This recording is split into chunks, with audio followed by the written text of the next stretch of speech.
আজকে আপনারা সকলেই জানেন যে আমরা একদিনে ৬৫খানা রাস্তার অনুমোদন পেয়েছিলাম। এই অনুমোদন কে দিয়েছিল? একদিকে আমাদের সরকার মাননীয় মুখ্যমন্ত্রীর অনুপ্রেরণায় সবচাইতে যার বড় ভূমিকা ছিল তার নাম হলো অভিষেক বন্দ্যোপাধ্যায়। সবাই মিলে একটা করতালি দিয়ে অভিনন্দন জানাবেন। ইতিমধ্যে বেশ কিছু গ্রাম পঞ্চায়েতে সেই রাস্তাগুলো আমরা গিয়ে উদ্বোধন করেছি। আজকে আমরা 5টা অঞ্চলের রাস্তা উদ্বোধন করব। আমি নামগুলো পড়ে দিয়ে তারপর দুটো একটি কথা বলে আমার বক্তব্য শেষ করব। আমি প্রথম জাউলগাছি অঞ্চল, যে অঞ্চলের উপর দাঁড়িয়ে আজকের মিটিংটা করছি, ফুলবাড়ি এফপি স্কুল হইতে মনসা সর্দারের বাড়ি পর্যন্ত রাস্তা নির্মাণ, 2 সুধীর গায়নের বাড়ি হইতে মতিলাল মোড় পর্যন্ত রাস্তা নির্মাণ, 3 আব্রু ড্রেস দোকান হইতে নলমুড়ি হসপিটাল পর্যন্ত রাস্তা নির্মাণ, 4 মায়ের আশ্রম হইতে পাখিজা হল পর্যন্ত রাস্তা নির্মাণ, 5 বাসন্তী হাইওয়ে হইতে দেবীপুর কাউরাপাড়া পর্যন্ত রাস্তা নির্মাণ। এরপরে আছে প্যানগঞ্জ বড়ালি কারবালা মাঠ হইতে বড়ালি সবুজ সংঘ পর্যন্ত রাস্তা নির্মাণ, রাজাপুর নাইরার বাড়ি হইতে দ্বারিকা পর্যন্ত রাস্তা নির্মাণ, সাইদগাছি পালপাড়া হইতে মধু সাপুয়ের বাড়ি পর্যন্ত রাস্তা নির্মাণ, বড়ালি ব্রিজ হইতে ভায়া শেরপুর শামসুল সাহেবের বাড়ি পর্যন্ত রাস্তা নির্মাণ, রানীগাছি আক্কাস তরফদারের বাড়ি হইতে জহিরুল তরফদারের বাড়ি পর্যন্ত রাস্তা নির্মাণ, মরিচা গোয়ালবাড়ি হইতে ভাঙড় কাটাখাল পর্যন্ত রাস্তা নির্মাণ, নলমড়ি দক্ষিণ পাড়া জানাজার মাঠ হইতে কুতুবউদ্দিন মোল্লার বাড়ি পর্যন্ত রাস্তা নির্মাণ। এরপরে চালতাবেড়িয়া, এই চালতাবেড়িয়া প্রায় 8খানা রাস্তা আছে। শ্রীরাম দাসের বাড়ি হইতে সাতুলিয়া মাদ্রাসা ভায়া সাতুলিয়া পশ্চিম পাড়া মাদ্রাসা পর্যন্ত রাস্তা নির্মাণ। এরপরে বামুনিয়া তেমাতা হইতে বামুনিয়া দুর্গাতলা ভায়া পালপাড়া পর্যন্ত রাস্তা নির্মাণ, কচুয়া বাজার হইতে চাঁদামারি ভায়া একদলটি পর্যন্ত রাস্তা নির্মাণ, কাবিল্লা ঈদগাহ হইতে বামুনিয়া কর্মতীর্থ ভায়া বামুনিয়া সর্দারপাড়া পর্যন্ত রাস্তা নির্মাণ, পাড়াপুকুর তেমাতা হইতে জয়পুর বটতলা ভায়া চালতাবেড়িয়া পর্যন্ত রাস্তা নির্মাণ, বিজয়গঞ্জ বাজার মেলা মাঠ হইতে পাগলাঘাট বাজার ভায়া জয়পুর পর্যন্ত রাস্তা নির্মাণ। এই রাস্তাটা প্রায় 7 কিলোমিটার লম্বা। বেলেদানা বাজার হইতে কৃষ্ণমাটি ভায়া কোষপুকুর পর্যন্ত রাস্তা নির্মাণ, দক্ষিণ বামুনিয়া মোজাদ্দিদিয়া জামে মসজিদ হইতে পুরানো পাগলাঘাট পর্যন্ত ভায়া ভোজেরহাট রাস্তা নির্মাণ। এরপরে বেহতা 2 অঞ্চল, যেটা হিটকো দ্বারা, যার চেয়ারম্যান আমাদের মাননীয় মুখ্যমন্ত্রী মমতা বন্দ্যোপাধ্যায়, হাজরা কালী মন্দির হইতে ধর্মতলা পাচুরিয়া হাতির মোড় পর্যন্ত রাস্তা নির্মাণ, ধর্মতলা পাচুরিয়া সুবল মন্ডলের বাড়ি হইতে ধারার মোড় 6 লেন পর্যন্ত রাস্তা নির্মাণ, হাতিশালা কালীতলা হইতে ধানকল ভায়া দিলীপ মন্ডলের বাড়ি পর্যন্ত রাস্তা নির্মাণ। এরপরে নারায়ণপুরে ভরত ঘোষের বাড়ি হইতে খাপাড়া পর্যন্ত রাস্তা নির্মাণ, বিবিরহাট ঘাট হইতে ভোজের মাঠ এসএসকে স্কুল পর্যন্ত রাস্তা নির্মাণ, 3 ধুনিমেঘি দুর্গা মন্দির হইতে এসএসকে স্কুল পর্যন্ত রাস্তা নির্মাণ, 4 মলিয়াকুন্দি জামে মসজিদ হইতে সৈয়দ আলী বাড়ি পর্যন্ত রাস্তা নির্মাণ, 5 আমরেশ্বর বটতলা হইতে মসজিদ পর্যন্ত রাস্তা নির্মাণ।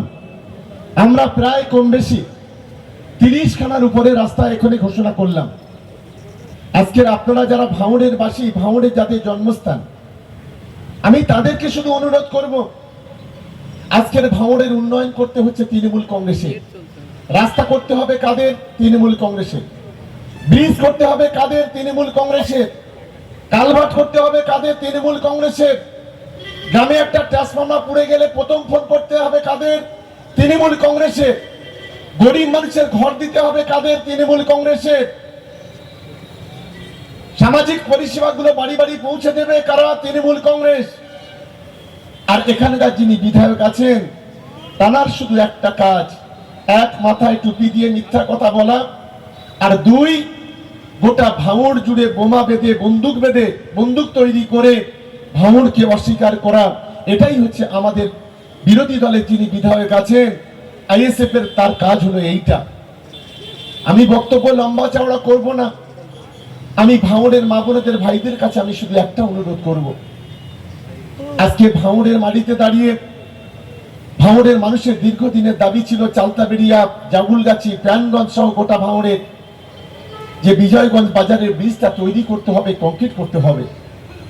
আমি যেদিন এখানে দায়িত্বে আসি, যখন আমি এই কাঠের ব্রিজ দিয়ে ওপারে যাচ্ছিলাম, দেখছিলাম দুই দিকে অন্ধকার, রাতের অন্ধকারে মানুষ কি কষ্ট করে লাইন দিয়ে পার হচ্ছে।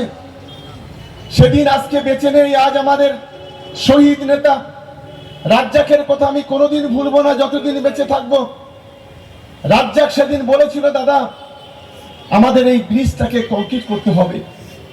আহসান ভাই, বাহারুল, লিন্টু, রফিক, বাদল থেকে শুরু করে ওপারে আমাদের কাশিফুল থেকে শুরু করে ওইদুল, আমাদের জামাই থেকে শুরু করে যারা নেতৃত্বে ছিল, সকলেই আমার কাছে দাবি করেছিল, দাদা এই ব্রিজটা যদি কংক্রিটের হয় তাহলে ভাঙড়ের চেহারাটা অনেকটা বদলে যাবে। আমরা দেখতাম স্কুলের টাইমে আমার ছোট্ট ছোট্ট ভাই বোনেরা যারা বাচ্চা, তারা লাইন দিয়ে পার হতে পারে না।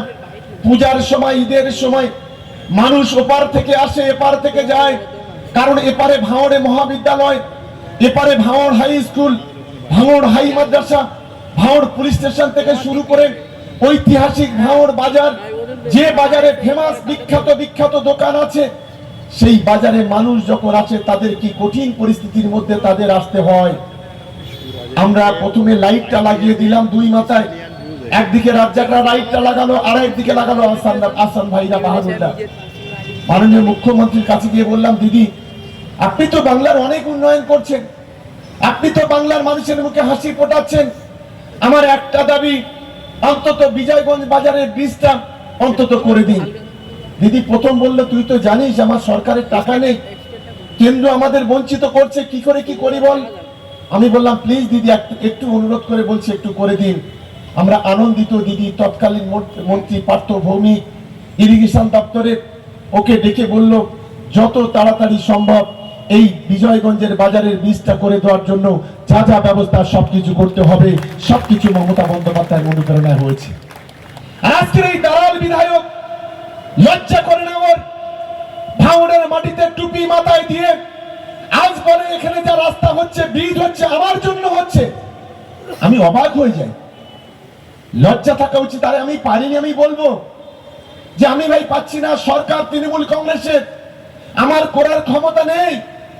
আমি কেন এগুলো বলবো? কেনই ভাবে মিথ্যা কথা বলে ভাঙড়ের সরল সোজা মানুষের আবেগটাকে নিয়ে ছিনিমিনি খেলা করব? এই প্রশ্নটা আমি আমাদের বিরোধী যারা আছে আমি তাদেরকে বলতে চাই। আমি প্রশ্ন করতে চাই, কি অপরাধ করেছিলাম আমরা? কেন আমার গাড়িতে বোমা মারা হয়েছিল? কেন আমাকে খুন করা চক্রান্ত করা হয়েছিল? আর সেটাকে নিয়েও মিথ্যা একটা খবর রটানো হলো। কিছু আইএসএফ এর দালাল চ্যানেলকে দিয়ে বলা হলো আমরা ইফতার করতে পয়সা পাই না, আমরা একটা বোম মারতে নাকি ২৫০০ টাকা খরচ, আমরা কোথায় পাবো টাকা শওকত মোল্লার গাড়িতে বোম মারবো? খোদার কল বাতাসে নড়ে জানেন। ২৪ ঘন্টা না কাটতে বামুন আমাদের ভোগালী টুয়ের বানিয়াড়াতে আরিফ বিল্লাহ আইএসএফ এর নেতা, তার বাড়ি থেকে প্রায় ৩ গ্রাম বোমা, একটা বন্দুক উদ্ধার হলো। আমি নওশাদকে প্রশ্ন করতে চাই, আপনি বলেন ইফতারের পয়সা নেই, তাহলে এই ৩ গ্রাম বোমা, একটা ডবল বারের বন্দুক কোথা থেকে উদ্ধার হয়েছিল? আমি এই প্রশ্নটা করতে চাই। তার ২৪ ঘন্টা না পারতে আরেকজন আইএসএফ এর নেতা ইকরামুল জিরেনগাছা, তার কাছ থেকে সেখানে ২৮ খানা বোমা উদ্ধার হলো। তার দুদিন না কাটতে ৭০ কেজি বোমার মশলা, একটা মোটরসাইকেল, বুলেট মোটরসাইকেল সহ ওই চালতাবেড়িয়ার কৃষ্ণমাটি থেকে উদ্ধার হয়েছিল, যা ৪৫০ বোমা ওরা বাঁধতে পারত। তার ৪ দিন পর শানপুকুরের চণ্ডীরহাট, আমি নাম ধরে বলে দিচ্ছি, ঈসা মোল্লা বলে একজন আইএসএফ এর সমাজ বিরোধী বোম বাঁধতে গিয়ে তার হাতের একদিকে পুড়ে গেল। তাকে নিয়ে ফুরফুরা শরীফে চলে গেল। ফুরফুরা শরীফে কোথায়? নওশাদের বাড়িতে হোম সেন্টার, যেখান থেকে বোমা বাঁধবে, গুলি বাঁধবে, গুলিবিদ্ধ হবে, তাদেরকে নিয়ে ওর বাড়িতে সেন্টার দিতে হবে। ফুরফুরা আমাদের পবিত্র জায়গা। আজকে সেই পবিত্র জায়গায় আজ সেই নওশাদের বাড়িতে এই ধরনের সমাজ বিরোধীদের আখড়া তৈরি করা হচ্ছে।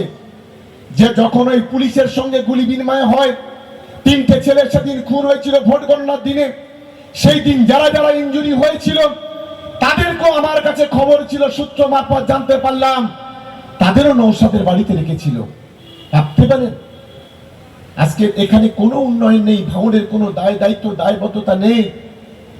আজ বিভিন্ন ভাবে ভাঙড়কে কালিমালিপ্ত করা, এটাই হলো তাদের কাজ। আজকের ভাঙড়ে যদি 20,000 বাড়ি আমরা দিয়েছি ভাঙড় বিধানসভায়, আর এপারে দিয়েছি 6,000, 26,000 বাড়ি দিয়েছি আমরা। কোথাও 1,20,000, কেউ পেয়েছে 60,000। মমতা বন্দ্যোপাধ্যায় দিয়েছে, অভিষেক বন্দ্যোপাধ্যায় দিয়েছে। ভাঙড়ের উন্নয়নের নায়ক হচ্ছে মমতা বন্দ্যোপাধ্যায়, অভিষেক বন্দ্যোপাধ্যায়। আজ যারা মিথ্যা কথা বলছে, আমার সমস্ত ভাই বোনেদের কাছে অনুরোধ করব, এই মিথ্যার বিরুদ্ধে আগামী দিনে রুখে দাঁড়াতে হবে।